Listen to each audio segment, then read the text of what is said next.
आज तक रेडियो सुनता है सारा जहां।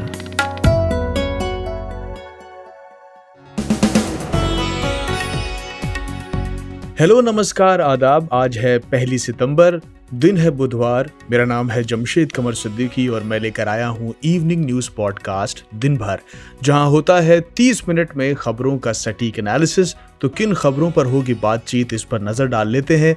31 अगस्त को यूएनएससी में भारत की प्रेसिडेंसी खत्म हो गई, लेकिन सवाल ये है कि पिछले महीने क्या वाकई ठीक से अफगानिस्तान तालिबान मसले को यूएनएससी में भारत एड्रेस कर पाया है? जानेंगे। उसके बाद बात होगी महंगाई की, क्योंकि आज फिर से गैस सिलेंडर्स के दाम बढ़े हैं। तो जानेंगे कि पिछले कुछ सालों में कितनी बार बढ़े हैं इसके दाम। और फिर रुख करेंगे स्कूलों का। आज से स्कूल तो खुल गए हैं, लेकिन बच्चों को लेकर उनके पेरेंट्स अभी भी फिक्रमंद हैं।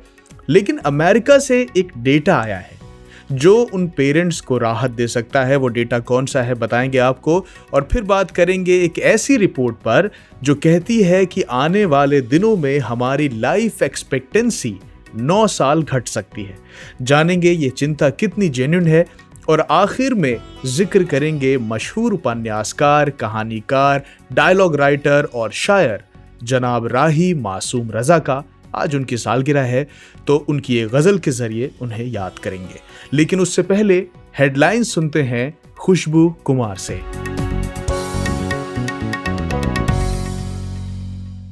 Goods and services tax revenue collection के मोर्चे पर अच्छी खबर आई है। अगस्त में सरकार को जीएसटी के तौर पर 1,12,020 करोड़ रुपए का रेवेन्यू हासिल हुआ है। जुलाई में यह आंकड़ा 1.16 लाख करोड़ रुपए था। इसमें सालाना आधार पर 30% की बढ़ोतरी हुई है। दिल्ली हाई कोर्ट ने राकेश अस्थाना की दिल्ली पुलिस कमिश्नर के रूप में नियुक्ति को चुनौती देने वाली याचिकाओं पर केंद्र को नोटिस जारी किया है। इस मामले पर अगली सुनवाई 8 सितंबर को होगी। तालिबान को लेकर जम्मू कश्मीर के पूर्व मुख्यमंत्री ने कहा है कि केंद्र सरकार को यह स्पष्ट जरूर करना चाहिए कि वह एक आतंकी संगठन है या नहीं। अगर वह एक आतंकी संगठन है तो फिर हम लोग उनसे क्यों बात कर रहे हैं, और अगर वो आतंकी संगठन नहीं है तो इसे संयुक्त राष्ट्र सुरक्षा परिषद की आतंकियों के लिस्ट से बाहर निकलवाया जाए। उन्हें बैंक अकाउंट्स रखने की अनुमति मिलनी चाहिए। प्रधानमंत्री नरेंद्र मोदी ने आज इस्कॉन के संस्थापक भक्ति वेदांत स्वामी प्रभुपाद की 125वीं जयंती पर स्पेशल कॉइन जारी किया है। यह सिक्का 125 रुपए का है। नरेंद्र मोदी ने वीडियो कॉन्फ्रेंसिंग से इस कार्यक्रम में मौजूद लोगों को संबोधित भी किया। मध्य प्रदेश के मुख्यमंत्री शिवराज सिंह चौहान ने आज वीडियो कॉन्फ्रेंसिंग के माध्यम से एयर इंडिया की इंदौर दुबई इंटरनेशनल फ्लाइट की शुरुआत की। उद्घाटन कार्यक्रम में केंद्रीय मंत्री नरेंद्र सिंह तोमर, केंद्रीय नागरिक उड्डयन मंत्री ज्योतिरादित्य सिंधिया और भाजपा नेता कैलाश विजयवर्गीय ने भी भाग लिया। कांग्रेस नेता राहुल गांधी ने महंगाई को लेकर आज केंद्र सरकार पर तंज कसा है। एक प्रेस कॉन्फ्रेंस में उन्होंने कहा कि सच में जीडीपी बढ़ रही है। जीडीपी का मतलब गैस, डीजल, पेट्रोल की कीमत बढ़ रही होना है। ब्राजील के रिसर्चर्स का कहना है कि सांप के जहर से कोरोना वायरस को खत्म किया जा सकता है। जहर में मौजूद एक मॉलिक्यूल ने बंदर के सेल में कोरोना वायरस को बढ़ने से काफी हद तक रोक दिया है। अब इंसानों पर भी इसकी जांच करने को लेकर विचार किया जा रहा है। नोएडा सेक्टर 5 हरौला में अपनी मांगों को लेकर विरोध प्रदर्शन कर रहे किसान प्रदर्शनकारियों को पुलिस ने हिरासत में ले लिया है। नोएडा के एडिशनल डीसीपी रणविजय सिंह ने बताया कि जितने नियमों का उल्लंघन किया गया है उन सभी धाराओं में इनके खिलाफ कार्रवाई की जाएगी। और महाराष्ट्र, उत्तर प्रदेश और गुजरात सहित कई राज्यों में बारिश की बर्बादी की घटनाएं सामने आ रही हैं। महाराष्ट्र में 750 गांव बाढ़ की चपेट में हैं। यहां 500 मवेशियों के बाढ़ में बह जाने की खबर है। वहीं उत्तर प्रदेश के 11 बांधों में रिसाव शुरू हो गया है। आप सुन रहे हैं आज तक रेडियो। दिल्ली से 1000 किलोमीटर दूर काबुल में तालिबान सरकार गठन की तैयारी कर रहा है। दिल्ली में विपक्ष पूछता है कि अफगानिस्तान को लेकर भारत सरकार का रुख क्या है। इस पर कल एक मेजर डेवलपमेंट हुआ जब आधिकारिक तौर पर दिल्ली के प्रतिनिधि राजदूत दीपक मित्तल ने यहां से 2500 किलोमीटर दूर कतर की राजधानी दोहा में तालिबानी नेता शेर मोहम्मद अब्बास से कहा जाने लगा कि शायद अब कुछ स्थितियां बदलेंगी दोनों के बीच। हो सकता है बदले भी, मगर बात बस इतनी नहीं है। काबुल से ही करीब 125 किलोमीटर दूर बात बिगड़ती चली जा रही है। भले अलकायदा तालिबान को बधाई देते हुए यमन, सोमालिया और दूसरे इस्लामिक लैंड के आज़ाद होने की कामना कर रहा है, लेकिन नए नवेले इस्लामिक लैंड और तालिबान के भीतर की अंतर्कलह बहुत बड़ी है। इधर कल 31 अगस्त को यूएनएससी में भारत की प्रेसिडेंसी खत्म हो गई। कल ही अमेरिकी ट्रूप्स भी लौट गए और दोहा में भारतीय राजदूत की बातचीत भी तालिबान से हुई। ऐसे में मैंने फोन मिलाया इंडिया टुडे टीवी की foreign affairs editor Geeta Mohan को, ये समझने के लिए कि पिछले महीने क्या वाकई ठीक तरह से अफगानिस्तान तालिबान मसले को यूएनएससी में भारत एड्रेस कर पाया। देखिए, भारत ने अपने अगस्त प्रेसिडेंसी को बहुत ही बखूबी इस्तेमाल किया, चाहे वो इंटरनेशनल इश्यूज के बारे में हो, रीजनल सिक्योरिटी के मामले में हो, या कोई भी सुरक्षा को लेकर जो भी मामले हैं उन सब पर। लेकिन ये जो कोइंसाइड किया भारत की प्रेसिडेंसी और अफगानिस्तान में ट्रूप विड्रॉल, वो बहुत ही महत्वपूर्ण था, क्योंकि ये जो महीना था बहुत ही क्रूशियल महीना था और भारत की प्रेसिडेंसी के अंडर हो रहा था। तो एक नहीं 2-3 ऐसे सेशंस थे इम्पोर्टेंट जो अफगानिस्तान पर इनफॉर्मल मीटिंग्स हुए, जिसमें कई सारी बातें निकल कर आई। लेकिन भारत क्योंकि एक मेंबर है और प्रेसिडेंसी का रोल भी अदा कर रहा था, तो उन्होंने अपने कंसर्न जरूर उस रेजोल्यूशन में डालने की कोशिश की, जो साफ तौर पे ये कहते हैं कि अफगानिस्तान में जो नई सरकार बननी चाहिए वो इंक्लूसिव हो, माइनॉरिटीज को रिस्पेक्ट करे अफगानिस्तान की नई सरकार, विमेन्स राइट्स ना भूले अफगानिस्तान की नई सरकार, और जो आतंकवाद का मामला है उसको लेकर भी काफी, बस ये भारत के तरफ से नहीं, काफी देशों ने उस पर चिंता जताई और कहा कि अफगानिस्तान की सरजमी को टेररिज्म के लिए नहीं इस्तेमाल करना चाहिए। लेकिन गीता, कहा यह भी जा रहा है कि भारत अपनी बात मनवा नहीं पाया उस तरह से जैसे जरूरत थी, और फिर रूस और चीन का एब्सेंट होकर तालिबान को मौन सहमति देना, इसे कैसे देखें? देखिए, आपने 2 चीजें पूछी हैं। पहला है जो यूएनएससी रेजोल्यूशन अडॉप्ट हुआ है उसके बारे में। अब संयुक्त राष्ट्र के सुरक्षा परिषद में कोई भी ऐसा रेजोल्यूशन अगर अडॉप्ट होता है जिसमें सबकी हामी ना हो, तो उस रेजोल्यूशन के मायने कम हो जाते हैं। ये बात सच है कि जो अफगानिस्तान पर रेजोल्यूशन अडॉप्ट किया गया, जिसमें तालिबान को लेकर जितने फियर्स थे, कंसर्न्स थे, उन सबको उठाया गया, उस रेजोल्यूशन में रशिया और चाइना ने ना तो नहीं किया, लेकिन एब्सेंट रहे वोटिंग में। तो ये बहुत जरूरी है जानना कि यहाँ पे फिर आपको जो बैकअप मिलता है एक स्ट्रेंथ ऑफ पोजीशन से, अगर कोई देश या इंटरनेशनल कम्युनिटी आगे बढ़ना चाहे तो वो नहीं मिल पाता है अगर सब साथ मिलकर रेजोल्यूशन नहीं पास करते हैं। लेकिन फर्क ये है कि रशिया और चाइना अभी अफगानिस्तान के बहुत करीब है और तालिबान के काफी करीब है। वो चाहते नहीं थे कि तालिबान के साथ उनके रिश्ते खराब हो, क्योंकि अभी अमेरिका के जाने के बाद उनको वैक्यूम नजर आ रहा है जो ये दोनों देश भरना चाहते हैं। वो एब्सेंट भी इसीलिए हुए वोटिंग में, वरना वो ना कर देते। वो एब्सेंट भी इसीलिए हुए क्योंकि वो जो इनिशियल ड्राफ्ट था जो 26 तारीख को बांटा गया था मेंबर स्टेट्स में, उस ड्राफ्ट को बदला गया। काफी सारे ऐसे लैंग्वेज थे तालिबान के खिलाफ या तालिबान को लेकर, जिस पर रशिया, रूस और चीन ने आपत्ति जताई और कहा कि यहाँ पे लैंग्वेज बदले। तो ऐसे काफी जगहों पर लैंग्वेज बदला, चाहे वो ह्यूमैनिटेरियन क्राइसिस की बात हो, सेफ पैसेज की बात हो, आतंकवाद की बात हो, हर जगह उन्होंने कहा तालिबान को आप पर से मेंशन करके ये नहीं कह सकते कि हमें उनसे हमारी जो चिंता है उनके हवाले से है। तो वो सारे लैंग्वेज बदलने के बाद ये रेजोल्यूशन पास हुआ। तो इसमें ज्यादा स्ट्रेंथ या आपको पावर नजर नहीं आएगा। दूसरी बात, अगर भारत ने क्या क्या कदम उठाए हैं, देखिए कदम बहुत इंपॉर्टेंट है। जो एंगेजमेंट्स हैं, भारत ने तालिबान को का रेफरेंस इसलिए नहीं दिया क्योंकि अगर आप आतंकवाद की बात कर रहे हैं और अगर आप अब तालिबान का रेफरेंस नाम लेकर करते हैं तो आपको उनके साथ इंगेज करने में मुश्किल हो जाएगा। तो ऐसा नहीं है कि कहीं पर भी ना संयुक्त राष्ट्र ने ना भारत ने तालिबान का जो आतंकवादी डी रिकॉग्निशन है वो सब नहीं हुआ है।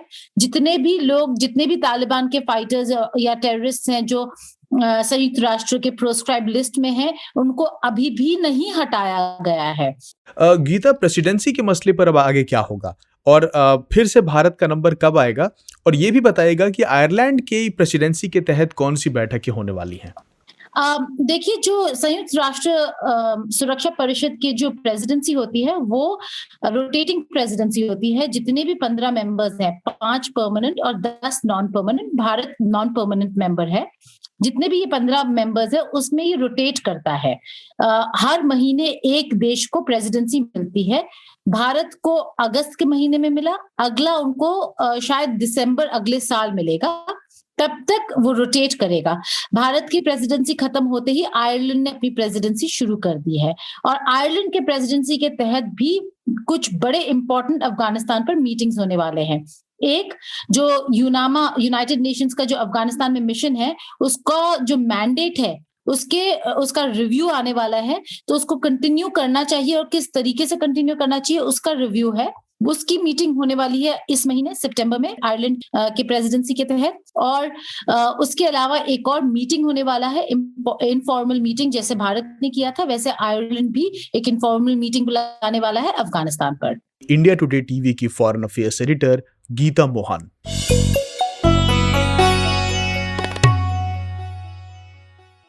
और अब बात कर लेते हैं बढ़ती हुई महंगाई की।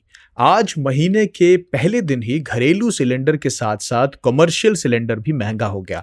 बिना सब्सिडी वाले घरेलू एलपीजी सिलेंडर के दाम में 25 रुपए का इजाफा हुआ है, तो वहीं 19 किलो के कमर्शियल गैस सिलेंडर के दाम 75 रुपए बढ़ा दिए गए हैं। अब तक सिर्फ साल 2021 की अगर हम बात करें तो घरेलू गैस सिलेंडर 190 रुपए महंगा हो चुका है। महंगाई सिर्फ गैस सिलेंडर तक ही सीमित नहीं है, बल्कि पेट्रोल, डीजल, सीएनजी, पीएनजी, सरसों का तेल, दूध, खाने पीने की चीजें भी महंगी हो चुकी हैं। आखिर बढ़ती महंगाई के पीछे बड़ी वजह क्या है और एलपीजी के दाम इतनी तेजी से क्यों बढ़ रहे हैं, ये मैंने पूछा लल्लन टॉप में हमारे साथी डेविड जॉन से। घरेलू गैस यानी एलपीजी की कीमत एक बार फिर बढ़ गई है। बिना सब्सिडी वाले एलपीजी सिलेंडर के दाम में 25 रुपए की बढ़ोतरी हुई है। दिल्ली में अगर आप बात करें तो 14.2 किलो के सिलेंडर की कीमत जो है अब 884 रुपए हो गई है। वहीं 19 किलो वाले कमर्शियल गैस सिलेंडर 75 रुपए महंगा हो गया है। दिल्ली में अब इसकी कीमत 1693 रुपए हो गई है। मात्र 15 दिनों में ही गैर सब्सिडी वाले एलपीजी सिलेंडर का दाम 50 रुपए बढ़ गया है। इससे पहले 17 अगस्त को कीमतें बढ़ी थी। कुल मिलाकर के बात यह है कि 1 जनवरी से 1 सितंबर के बीच रसोई गैस सिलेंडर की कीमत में 190 रुपए की बढ़ोतरी हुई है। घरेलू रसोई गैस की कीमत पिछले 7 सालों में दोगुनी से भी अधिक हो गई है। हाल ही में पेट्रोलियम मंत्री धर्मेंद्र प्रधान ने संसद में बताया था कि मार्च 2014 में एलपीजी सिलेंडर का रेट 410 रुपए था, लेकिन अभी की तुलना अगर आप करें तो ये 884 रुपए हो गया है दिल्ली में। सरकार कह रही है कि इस महंगाई के लिए अंतर्राष्ट्रीय कीमतें जिम्मेदार हैं, लेकिन हकीकत ये भी है कि सब्सिडी वाली राहत जो सरकार देती थी वो धीरे धीरे खत्म कर रही है, और इसकी शुरुआत बजट से ही हो गई थी, जब सरकार ने एलपीजी और कैरोसिन के लिए जो सब्सिडी का बजट है उसको घटा करके 14,000 करोड़ रुपए कर दिया था। तो सीधा बात यह है कि बाकी कारक तो जिम्मेदार हैं ही, लेकिन सरकार की सब्सिडी भी बहुत हद तक इस बात के लिए जिम्मेदार है कि एलपीजी की कीमतें लगातार बढ़ रही हैं। डेविड, तेल की कीमतों में भी लगातार इजाफा होता है। हालांकि पिछले 7 दिन से तेल के दाम नहीं बढ़ाए गए हैं, तो तेल के बढ़ते दामों के पीछे वजह क्या है? ये सच है कि पिछले 7 दिनों में तेल की कीमतें नहीं बढ़ी हैं, और जिस दिन एलपीजी के दाम बढ़े उस दिन तेल की कीमतें इनफैक्ट घटी हैं, लेकिन एलपीजी के बढ़े दामों की वजह से वो न्यूज़ एक तरीके से दब गई है। तेल की बढ़ती कीमतों के पीछे भी अगर आप देखें तो अंतर्राष्ट्रीय मार्केट में जो हलचल है वो तो जिम्मेदार है ही, लेकिन सरकार की नीतियां भी इसके लिए जिम्मेदार हैं, क्योंकि पिछले कुछ सालों में सरकार ने तेल की कीमतों में ख़ास तौर से पेट्रोल और डीजल पर जिस तरीके से टैक्स वसूला है वो कहीं ना कहीं इस पेट्रोल और डीजल की बढ़ रही कीमतों के लिए जिम्मेदार है। क्योंकि अगर आप 7 साल पहले देखें तो सरकार जहां 10 से 12 रुपए प्रति लीटर के हिसाब से पेट्रोल और डीजल पर टैक्स वसूलती थी, लेकिन अभी वही आप देखेंगे तो वो रेशियो जो है वो बढ़कर के 30 रुपए 32 रुपए के आसपास हो गया है। उसी तरीके से राज्य सरकारों की अगर हम बात करें तो उनका भी जो टैक्स है वो बढ़ा है और वो भी लगभग 20 रुपए के आसपास प्रति लीटर के हिसाब से टैक्स कलेक्ट कर रही हैं। तो राज्य सरकारें और केंद्र सरकारों के टैक्स की वजह से भी पेट्रोल और डीजल की कीमतों में इजाफा हुआ है।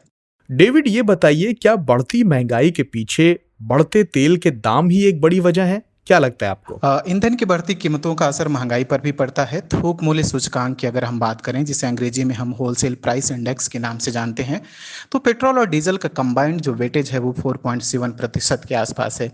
इस साल फरवरी में भारतीय रिजर्व बैंक के गवर्नर शक्तिकांत दास ने मुद्रास्फीति को नियंत्रण करने के लिए सरकार से पेट्रोल और डीजल से जुड़े अप्रत्यक्ष करों में कटौती का आग्रह किया था। विशेषज्ञों का मानना है कि पेट्रोलियम का दाम 10% बढ़ने पर खुदरा महंगाई करीब 1% बढ़ जाती है। सड़क परिवहन में डीजल इस्तेमाल होने की वजह से उससे ढोए जाने वाले सामान की लागत भी बढ़ती है, जिसमें खाने पीने से लेकर रोजमर्रा के सामान शामिल हैं। हमसे बात करने का बहुत बहुत शुक्रिया डेविड। भाषा के ग्रामर से मिले कब, क्यों, कैसे, कहां, किसने, ये ऐसे शब्द हैं जो सेंटेंस में जुड़ जाएं तो उसे सवाल बना देते हैं। और सवालों के बारे में आइंस्टीन ने कहा था, the important thing my friend is not to stop questioning. मैं हूं नितिन ठाकुर और लेकर आया हूं एक ऐसा पॉडकास्ट जिसमें हम हर टॉपिक का रेशा रेशा खुलने तक सवाल पूछने से थकते नहीं। यहाँ हम बात करते हैं समंदर में दफन इतिहास से लेकर आसमान में उड़ते साइंस तक की। तो हर गुरुवार मेरी दुकान पर मिलेगा 4 किताबों के बराबर ज्ञान। आज तक रेडियो पर पढ़ाकू नितिन में, हमारी वेबसाइट के अलावा एप्पल पॉडकास्ट, गूगल पॉडकास्ट और स्पॉटिफाई पर भी। कोरोना वायरस के मामलों में आई गिरावट को देखते हुए देश के कई राज्यों में आज फिर से करीब 1 साल के बाद स्कूल खुले हैं। राज्य सरकारों ने स्कूलों को कोविड-19 गाइडलाइंस का पालन करने का निर्देश दिया है और आज ही कोरोना के नंबर्स में उछाल देखने को मिला है। आंकड़ों के मुताबिक पिछले 24 घंटे में 41,965 नए कोरोना मरीज सामने आए हैं और 460 लोगों की कोरोना से मौत हो गई। कोरोना केसों का ये आंकड़ा इसलिए भी निराश करता है क्योंकि इससे एक दिन पहले यानी कि मंगलवार को कोरोना के मामलों में 28% की कमी आई थी। करीब 30,000 केसेस और 350 मौतें हुई थी। उस लिहाज से ताज़ा आंकड़े ज़्यादा हैं और इस तरह से ये भी एक वजह है बच्चों के स्कूल खोलने को लेकर पेरेंट्स चिंतित है कि कहीं संक्रमण बच्चों तक ना पहुंच जाए। भारत में तो खैर स्कूल अभी खुले हैं, बाकी देशों में पहले ही खोल दिए गए हैं और इसमें से एक देश है अमेरिका, जहां अभी सब कुछ ठीक नहीं है। लेकिन इंडिया टुडे के डेटा इंटेलिजेंस यूनिट ने एक एनालिसिस किया और पाया कि जिस बड़े स्तर पर केसेस अमेरिका में रिपोर्ट हो रहे हैं उसका स्कूल खुलने और बच्चों में संक्रमण बढ़ने से कोई वास्ता नहीं है। यानी अगर पेरेंट्स इस बात से चिंतित हैं तो अमेरिका के ये आंकड़े उनको राहत की सांस देंगे। मैंने इंडिया टुडे के डेटा इंटेलिजेंस यूनिट के मेंबर सम्राट शर्मा से बात की और पहले ये समझा कि अमेरिका में केसेस के बढ़ने और स्कूल खुलने के बीच में कोई सीधा कनेक्शन नहीं है, ये आंकड़ों से कैसे समझा जाए। अनडाउटेडली यूएस में केसेस बढ़ रहे हैं और जैसे भारत में केसेस बढ़ रहे हैं हॉटस्पॉट्स में, जैसे केरल में बढ़ रहे हैं, महाराष्ट्र में ज्यादा केसेस हैं, पर पूरे देश में नहीं है। वैसे ही अमेरिका में भी फ्लोरिडा, टेक्सास, जॉर्जिया, ये सब कुछ हॉटस्पॉट्स हैं जहाँ पे ज्यादा केसेस हैं और केसेस बढ़ रहे हैं डेफिनेटली। पर अमेरिकन ये पेडियाट्रिक सोसाइटी एक है, उसका जो आंकड़ा है वो ये स्पष्ट करता है कि स्कूल खुलने से जो बच्चों के केसेस हैं उसमें कोई ज्यादा बदलाव नहीं आया है। फॉर एग्जांपल अगर 19 अगस्त वाला जो वीक है, वीक एंडिंग 19 अगस्त, उसमें देखें तो share of children in total cases 14.6%, यानी पूरे केसेस, सारे केसेस में लगभग 14.5% जो थे वो बच्चे थे। लेकिन 14.5% बच्चे होने के बावजूद हॉस्पिटलाइजेशन में बच्चों की संख्या सिर्फ 2.3% की। यानी अगर 100 में से 14.6 बच्चे कोविड से ग्रसित हो रहे हैं तो उसमें से 2.3% बच्चे टोटल के हॉस्पिटलाइजेशन हो रहा है उनका। और अगर सीवियरिटी की बात करें तो 100 में से सिर्फ 0.07% जो डेथ्स है वो चाइल्ड डेथ्स है। तो ये आंकड़ा खुद में बताता है कि कैसे स्कूल खुलने से बच्चों पर ज्यादा फर्क नहीं पड़ा है और बच्चे लीस्ट वल्नरेबल हैं सीवियरिटी के पैमाने पर कोविड से। तो ये यूएस की स्टोरी है और इसे ही जोड़ के बाकी जगह के लिए भी देखा जाता है। भारत में जिन राज्यों में स्कूल खुले हैं वहां बच्चों के केसेस में क्या बदलाव आए हैं? कई राज्यों में भारत में भी स्कूल खुल गए हैं, जैसे बिहार, हरियाणा, गुजरात, पंजाब, मध्य प्रदेश और कई बहुत जगह तो आज 1 सितंबर यहाँ भी खुले हैं। लेकिन जैसे बिहार हो गया, तो बिहार में 385 केसेस थे बच्चों के जुलाई में, वो घटकर अगस्त में 179 हो गए। हरियाणा में ऐसे ही 363 केसेस थे जुलाई में, वो घट के 164 हो गए। गुजरात में भी 169 था जुलाई में बच्चों के केसेस, वो घट के 106 हो गए। डेफिनेटली ये प्रोपोर्शनेटली कम हुआ है, जैसे टोटल केसेस भी कम हुए हैं, पर बच्चों के केसेस भी वैसे ही कम हुए हैं। तो स्कूल खुलने से बच्चों के केसेस का बढ़ना, इस बात की पुष्टि कोई भी डेटा फिलहाल नहीं कर रहा है। हमसे बात करने का बहुत शुक्रिया सम्राट शर्मा।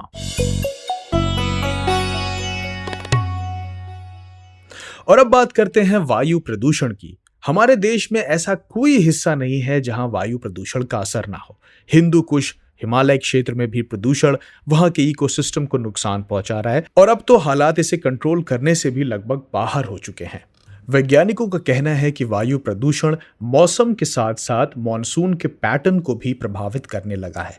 आपके पास सामने ही उदाहरण है कि इस बार ओडिशा के कई जिलों में पानी की एक बूंद भी नहीं बरसी, जबकि यूपी, बिहार, असम में बाढ़ ने तबाही मचा रखी है और स्वास्थ्य पर पड़ने वाले इसके असर से हर साल लाखों लोग जान गंवाते हैं। सो अलग शिकागो यूनिवर्सिटी के एनर्जी पॉलिसी इंस्टीट्यूट की AQLI यानी कि air quality life index report तो यहां तक कहती है कि भारत की 1/4 आबादी प्रदूषण के जिस स्तर का सामना कर रही है वैसा कोई दूसरा देश नहीं कर रहा।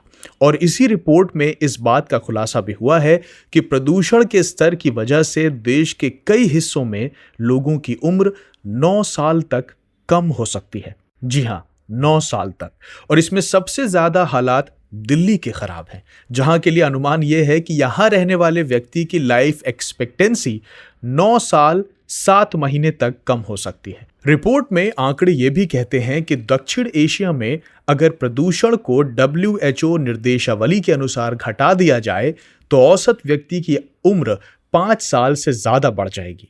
तो WHO की निर्देशावली क्या कहती है और हमें इस दिशा में क्या करने की जरूरत है, ये पूछा मैंने वरिष्ठ पत्रकार और पर्यावरणविद हृदेश जोशी से। देखिए, WHO के स्टैंडर्ड जो है वो काफी स्ट्रिक्ट हैं और ये कहना कि भारत में वो स्टैंडर्ड कि हम होने चाहिए, बिल्कुल होने चाहिए और किए जा सकते हैं। लेकिन जिस तरह की हमारा ढांचा है, जिस तरह का ढीला ढाला हमारा तरीका है और यहाँ इतना भ्रष्टाचार है और कंप्लायंस नहीं है, उसको देखते हुए WHO के नियम लागू होते बहुत ही दूर की कौड़ी एक लगते हैं। मिसाल के तौर पर अगर आप देखेंगे कि हमारे यहाँ जो PM का लेवल रहता है, PM 2.5 या PM 10 का लेवल रहता है, वो 100 से भी ऊपर रहता है, जबकि उसकी भारत के लिए जो सेट अधिकतम सीमा है वो भी 60 की गई है। तो लेकिन अगर आप WHO के मानदंड देखेंगे तो PM 2.5 की अधिकतम सीमा वहां 10 माइक्रोग्राम जो नेशनल जो एनुअल एवरेज होता है वही मानी गई है। तो कहाँ 10 और कहाँ 60 और 90 का जो हमारा रहता है। और आपने देखा होगा जब पराली जलाने का मामला आता है, जब बहुत प्रदूषण बढ़ जाता है, 700-800 तक AQI चले जाता है। तो वो तो एक बहुत ही आदर्श स्थिति है जिसकी हम जिक्र कर रहे हैं। लेकिन जो सवाल आपने उठाया वो इस मामले में महत्वपूर्ण है, क्योंकि 2 साल पहले ही रिपोर्ट आई थी जिसमें साफ तौर पर कहा गया कि सल्फर डाइऑक्साइड गैस PM और PM 10 के अलावा, PM 2.5 10 के अलावा जो गैसियस पोल्यूशन है वो बहुत खतरनाक है। PM SO2 के मामले में भारत जो है वो सबसे ज्यादा प्रदूषण करने वाला था। 15.4% जो था SO2, उसके लिए उत्सर्जन के लिए भारत जिम्मेदार था। चाइना का नंबर भी तीसरे नंबर पर था, दूसरे नंबर पर रशिया था उसमें।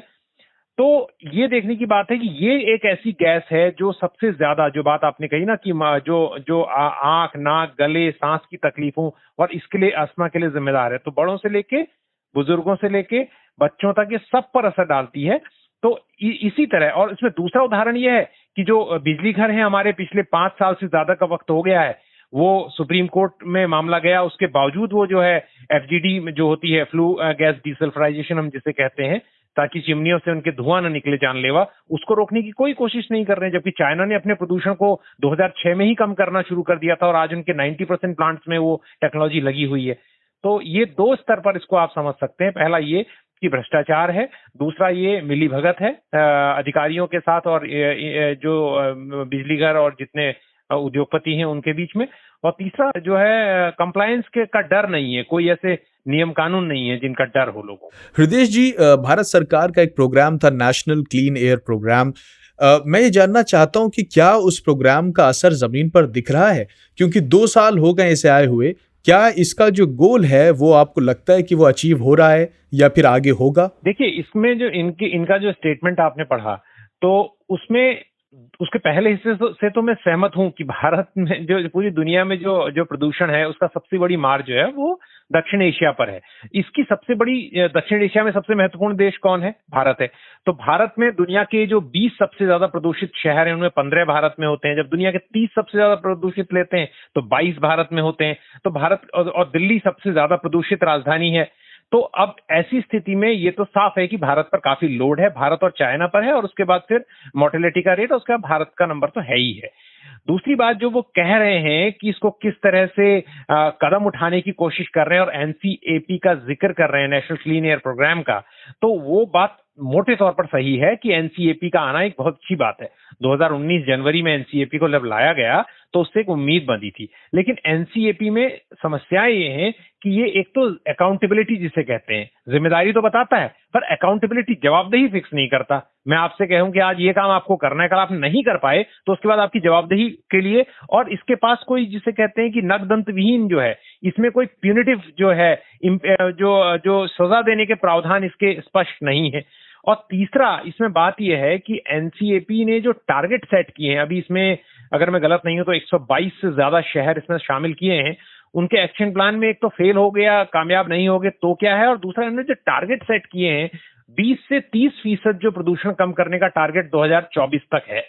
अभी तक जिस समय शुरू किया गया था ये प्रोग्राम, उस समय के लिहाज से 20 से 30%, जो कि बहुत ही कमजोर टारगेट है। क्योंकि दिल्ली का प्रदूषण जो आप देखते हो, माना कि अगर 800 अगर रहता है AQI जाड़ों में, उसको 20% कम करते हैं, अगर उस समय 30% कम करते हैं तो फिर वो कोई बहुत प्रभावी नहीं है।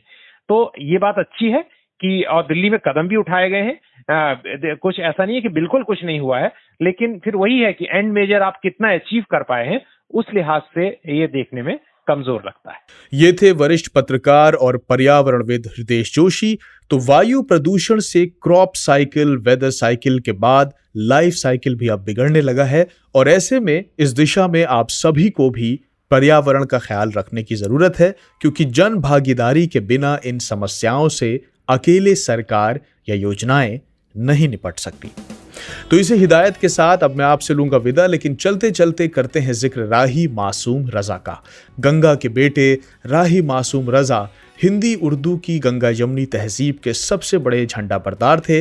महाभारत के डायलॉग्स और नीम का पेड़ के अलावा गोलमाल, मैं तुलसी तेरे आंगन की, आवाम जैसी 45 से भी ज्यादा फिल्मों में कहानी और डायलॉग्स लिखने वाले राही साहब की आधा गांव और टोपी शुक्ला सबसे मशहूर उपन्यास हैं। तो चलिए याद करते हैं राही साहब को उनकी लिखी गज़ल से।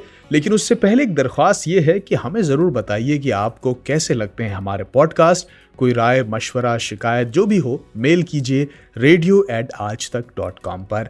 इस पॉडकास्ट की प्रोड्यूसर थी खुशबू और साउंड मिक्सिंग की है कपिल देव सिंह ने, और मेरा नाम है जमशेद कमर सिद्दीकी।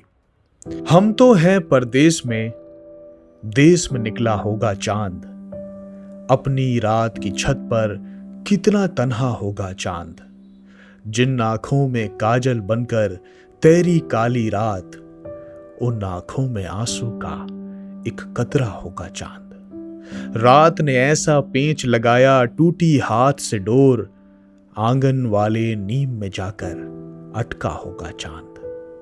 चांद बिना हर दिन यूं बीता जैसे युग बीते, मेरे बिना किस हाल में होगा, कैसा होगा चांद। राही मासूम रजा।